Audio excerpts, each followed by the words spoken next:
ಸಮಿತಿ. ಆ ಕಾವಲು ಸಮಿತಿ ಮಹಿಳೆಯರನ್ನ ಸಾಗಾಣಿಕೆ ತರಬೇಟಾಗಿರ್ಬೋದು, ಮಕ್ಕಳ ರಕ್ಷಣೆ ಆಗಿರ್ಬೋದು, ಹಲವಾರು ಹೆಣ್ಮಕ್ಳಿಗೆ ಮತ್ತು ಮಕ್ಕಳಿಗೆ ಸಂಬಂಧಿಸಿದಂಥ ಸಮಸ್ಯೆಗಳನ್ನ ಚರ್ಚಿಸಿ ಅದನ್ನು ತೀರ್ಮಾನ ಮಾಡಲಿಕ್ಕೆ ಅವಕಾಶ. ಆ ದಿಶೆಯಲ್ಲಿ ಕೂಡ ನಮ್ಮ ಕಾರ್ಯಕರ್ತರಾಗಿರ್ಬೋದು, ನಮ್ಮ ಮೇಲ್ವಿಚಾರಕರಾಗಿರ್ಬೋದು, ಕಾವಲು ಸಮಿತಿ ಸಭೆಗಳನ್ನು ಪಂಚಾಯತ್ ಮಟ್ಟದಲ್ಲಿ ಆಗಬೇಕು. ಅದರ ನಡವಳಿಕೆಯನ್ನು ಕೂಡ ನಮ್ಮ ಇಲಾಖೆ ಬರಬೇಕು. ಅದರ ಜೊತೆ ಕೂಡ ನಾವು ಜಿಲ್ಲಾ ಮಟ್ಟದ VC ಅವರಾಗಿರ್ಬೋದು, C ಅವರಾಗಿರ್ಬೋದು ಚರ್ಚಿಸಿ ಸೂಕ್ತ ಕ್ರಮ ವಹಿಸಲಿಕ್ಕೆ ನಾವು ಇಲಾಖೆಗಳು ಕೆಲಸ ಮಾಡ್ತಾ ಇದ್ದೀವಿ.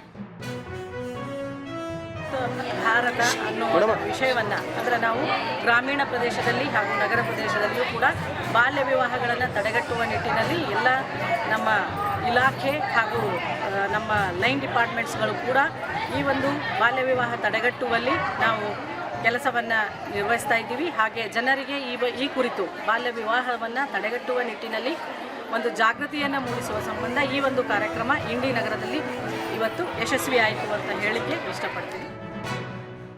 ಭಾಗ್ಯಶ್ರೀ ಸದಲಾಪುರ, ನಮ್ಮ ಊರು ಚಿಕ್ಕಬೇವನೂರು. ಈ ಕೇಂದ್ರ ಸರ್ಕಾರದ ಯೋಜನೆ ಬಾಲ್ಯ ವಿವಾಹ ತಡೆಗಟ್ಟುವುದು, ಇದರಿಂದ ನಮಗೆ ತುಂಬ ಉಪಯುಕ್ತವಾಗಿದೆ. ಹೆಣ್ಣು ಮಕ್ಕಳನ್ನು ಉಳಿಸಿ ಹೆಣ್ಣು ಮಕ್ಕಳನ್ನು ನಾವು ರಕ್ಷಿಸಬೇಕು ಮತ್ತು ಸಣ್ಣ ವಯಸ್ಸಿನಲ್ಲಿ ನಾವು ಮಕ್ಕಳಿಗೆ ಬಾಲ್ಯ ವಿವಾಹವನ್ನು ಮಾಡುವುದರಿಂದ ಅವರು ಮುಂದೆ ಯಾವುದೇ ಹುದ್ದೆ ಸಾಧನೆಯನ್ನು ಮಾಡಲು ಅನಾನುಕೂಲ